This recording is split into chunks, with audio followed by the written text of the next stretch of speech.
Teresa Bruce was just 7 years old when her father packed the family up into a homemade camper and they headed south from Oregon, bound for the Pan American Highway. Their goal was to reach the southern tip of South America. Why they left and what happened along the way is all part of a remarkable story. 30 years later, Teresa and her husband retraced that sometimes treacherous journey along the longest road in the world. She joins us now to tell us about it and about her memoir called The Drive, Searching for Lost Memories on the Pan American Highway. So, Teresa, what made you want to drive all the way to South America again? I like to say that really what turned out to be the greatest adventure of my life began with the greatest tragedy of my parents. They lost my little brother, John, in an accident at home. And, everybody responds differently to grief. And my family, my dad in particular, just needed to run, to escape. And so he was a truck driver. He built a camper and we hit the road and he just wanted to drive to the end of the world. And I was about 6 and my little sister was only 2 and we were sort of stowaways in the back seat and along for the ride. And your dad built a homemade camper. Can you just paint a picture of what it's like? It's a family of 4 in a rickety camper and long, treacherous roads. Well, rickety is kind of a generous assessment of what the camper looked like. To me, as a little kid, it looked like Frankenstein's monster. It was this huge thing that he built out of wood and sheet metal, and it weighed 14,400 pounds. And if you know anything about campers, that's about 12,000 pounds too many. So the thing just broke down literally 61 times over the course of a year. And partly it was because we were traveling over the Pan American Highway, which is this highway system, not really a unified highway, but a highway system that connects the capitals of Latin America. But in 1973, it wasn't all the way completed. Parts of it were really damaged by an earthquake that had happened in Nicaragua. So it was a real unknown. And my parents literally didn't know anything other than what had been in a National Geographic article years before.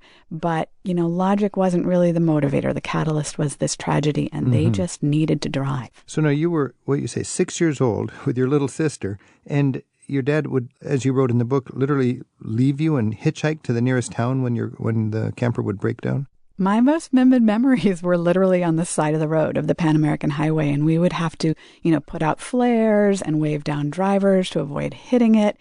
Then he would get whatever part he needed to kind of limp into the next town, and then we'd go to a mechanic shop.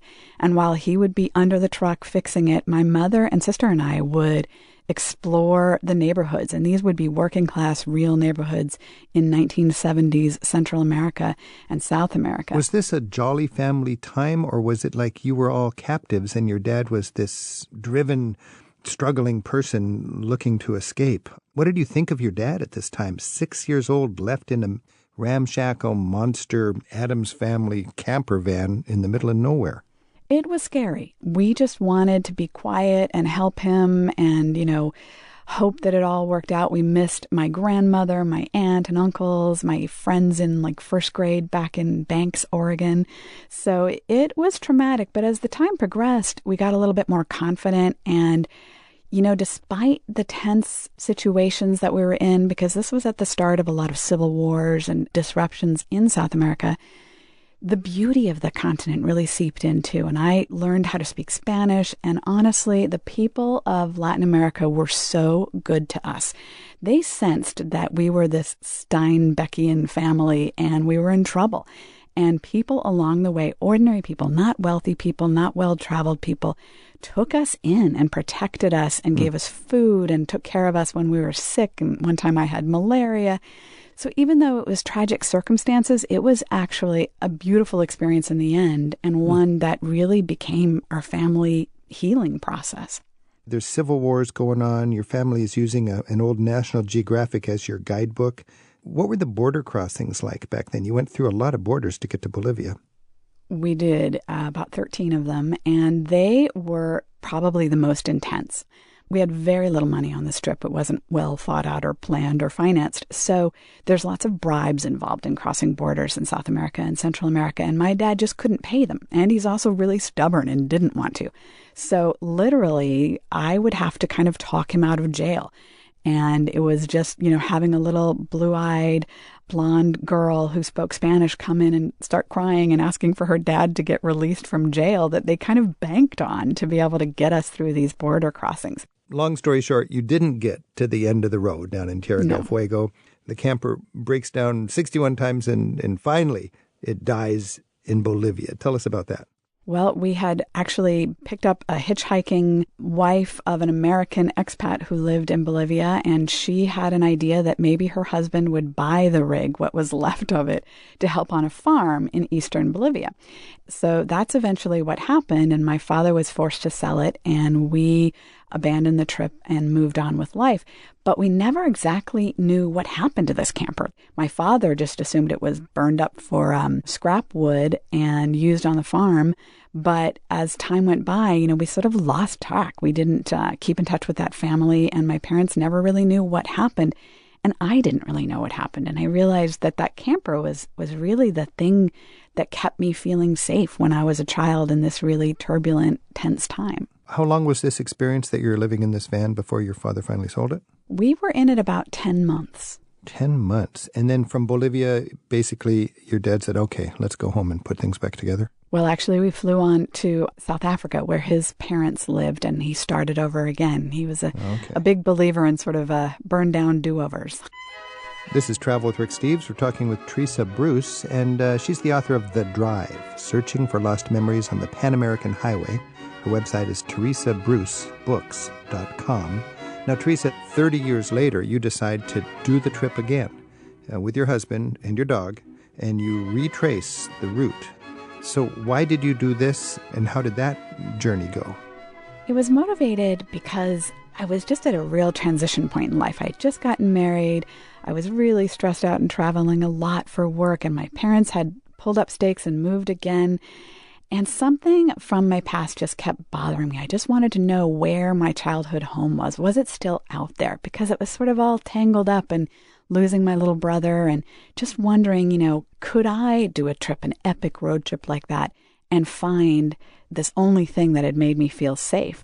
And so after 9/11, when I met my husband, we decided we would give it a shot. We would retrace the journey using my father's 30-year-old maps and my mother, who had kept this little pink journal. It was more like a ship's log of everywhere we had stopped along the way.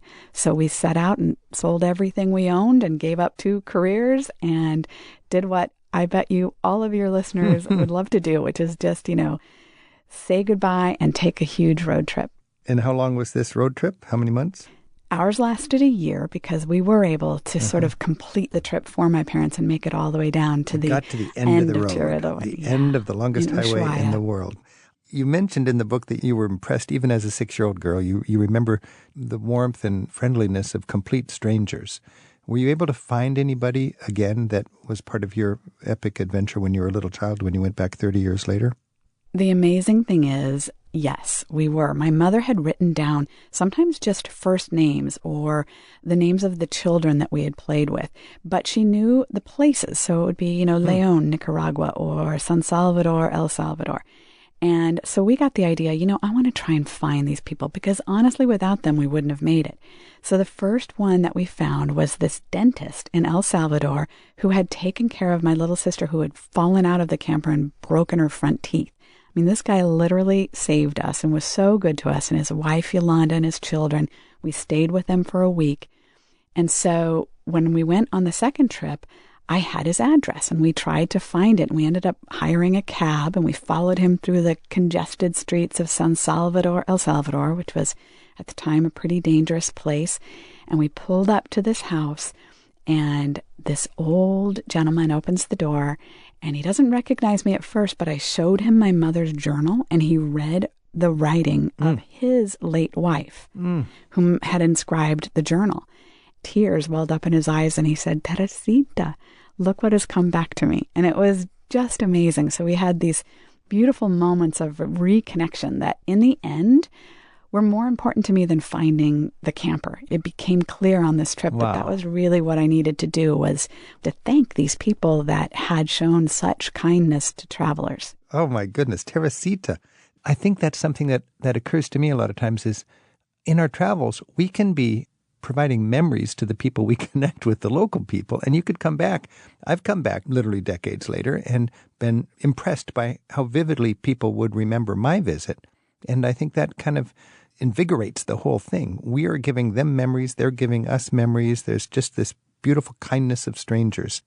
I know part of the agenda for your trip, Teresa, was to find the camper. You went back to Bolivia. Did you ever find the old camper? Wow. I shouldn't probably tell because it might ruin the ending. But we did, actually. We were able to find the camper, and it was a really terrific part of sleuthing and detective work. We were trying to go back on old maps and letters and emails, and we eventually connected with the woman whose husband had bought the truck, and she still lived there. And again, she was someone who, when she heard my voice, it catapulted her back 30 years, and she remembered everything. She even remembered the catalyst for the trip and how sad my mother and father were at the time, which was sort of the end of the journey. My goodness. This is Travel with Rick Steves. We're talking with Teresa Bruce. Her book is The Drive, Searching for Lost Memories on the Pan American Highway. And Teresa, while your family did not make it to the end of the road 30 years ago, you did make it to Tierra del Fuego this time. Tell what it was like to finally reach the end of the road, and then you threw your gun into the water. I'm just curious about that. Well, the gun was probably the only really bad decision we made on this whole entire trip. And that was just sort of, I let the news and paranoia kind of infiltrate my better sense. And I decided that we would hide a gun in the floorboards of the camper for protection. And it was a really foolish decision, not only because it's completely illegal in Latin America, but also because it just made me not the open kind of appreciative traveler that I really am. So this had been an albatross, and every border crossing I was so terrified that it would be discovered.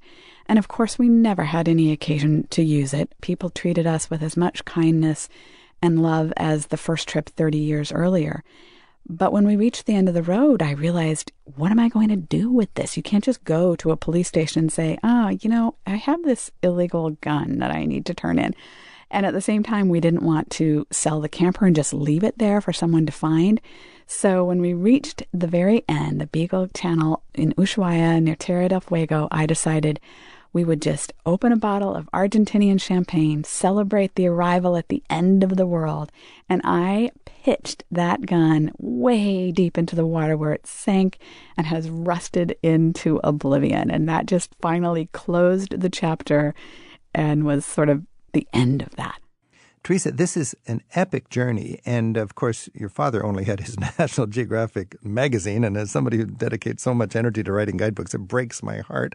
But you made a point to do this thing unplugged. You could have used GPS along the way and all sorts of technical innovations to make the journey smoother and more efficient. Why did you do it with no GPS and no technological support?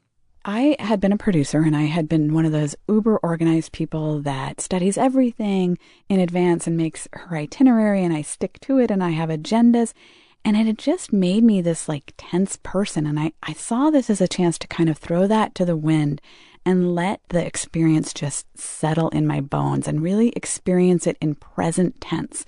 And so we just decided to do that. And plus, planning and doing a year-long road trip on the Pan American Highway, even in 2003, takes 100% of your concentration. So I wanted to, make good decisions and enjoy it and relate to the things I was seeing rather than be checking whether I'm, running out of time and whether I needed to have done this detour or whether I should have checked out this restaurant. I didn't want to have those distractions. And you had the luxury of lots of time, so you didn't need to be worried about the best connection and all that sort of thing. And from reading through your book, it seems that in a way, you were better able to connect with the people you encountered because you weren't in some parallel universe with all sorts of high-tech gear. I mean, you told a fascinating story about meeting someone, I believe, in Nicaragua, where they hardly knew what to do with your iPhone. Right. So we thought we were being very unplugged, right? No GPS, no cell phones, no apps telling us what to do. But that is nothing as unplugged as this scene that happened in chapter 20. We were getting lost. That's an inevitability when you don't over-prepare. And I did have a guidebook, and I saw, there's this place that we could camp, but I don't know where it is. We're lost. Maybe I'll get someone from that campground on the phone. And I did have an emergency satellite phone So I tried it out, and I got the resort on the phone, and I went we were lost in the mountains of northern Nicaragua, which is very remote. And there were a group of farmers in a field, and they were digging. And I thought, well, I'll hand this to them, and maybe there can be a connection and I can get directions. So what I wrote when I was describing this later was this: it is a good plan, but none of the men in the group will touch the phone. I try the only woman instead. She looks at me as though I have passed her a hand grenade. She stares at the phone in her palm as if deciding whether to fling it into the rocky field in front of us. Then she tentatively presses the keypad into her forehead. When nothing happens, she turns it around the other way and presses it to her forehead again. I realize she has heard of phones, but never used one. Wow. So, it's all a continuum, right? Talk about getting off the beaten path to encounter somebody who lives in such a different world. Teresa Bruce is our guest right now on Travel with Rick Steves. She's the author of a gripping memoir about her 2 road trips across Central and South America. Her book is called The Drive, Searching for Lost Memories on the Pan American Highway. She posts photos from both trips on her website, teresabrucebooks.com. It just seems like something very fundamental about this is just not being too committed to plans and just having faith that plans can be kind of a springboard. I had been an over-planner, an over-preparer, so it was hard for me to let go. I'm not going to lie. It was hard to let go of that urge to sort of know every detail.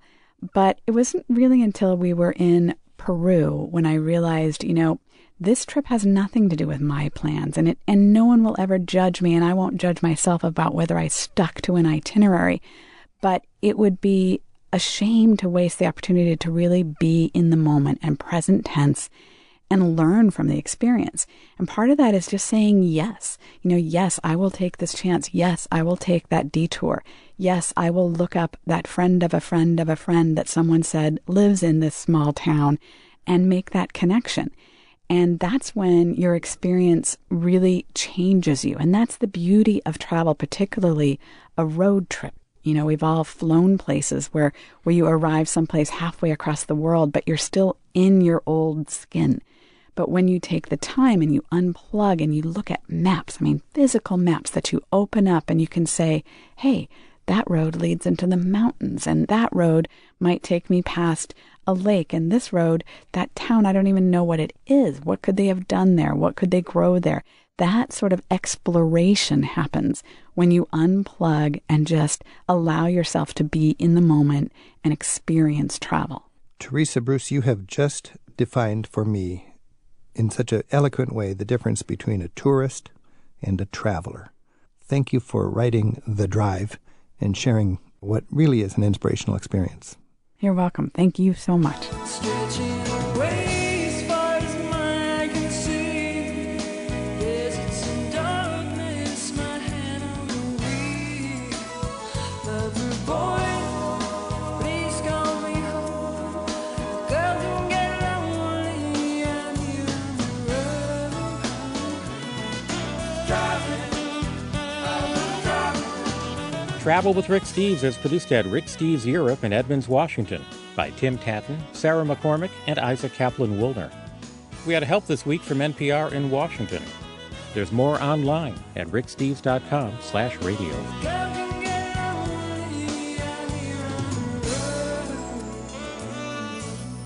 We'll see you next week for more Travel with Rick Steves. Rick Steves teaches smart European travel. At ricksteves.com, you'll find an archive of interviews from his radio show, free audio tours of Europe's top sites, and a world of information to help turn your travel dreams into smooth and affordable reality.